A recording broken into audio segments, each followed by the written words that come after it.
Yes, thank you. इतना cute होके कौन बोलता है?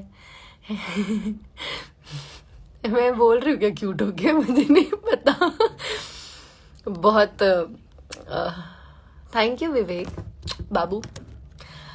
तो यस, मैं ऐसे लाइव आने के उससे नहीं आई हूँ लाइव। और कल आप लोगों के लिए, कल मैं प्रॉपर वे में लाइव आऊंगी और आप लोगों को एक सरप्राइज लेके आऊंगी आप लोगों के लिए। Will try my best. और तब तक मैं चाहती हूँ कि कल जब हम लोग मतलब मैं लाइव आऊं, तब ट्रेंडिंग 1 पे आज हमारा गाना आप लोगों के प्यार से, आप लोगों के आशीर्वाद से नंबर 1 पे आ जाए, तो फिर आप लोग को सरप्राइज देती हूँ मैं बढ़िया से एकदम।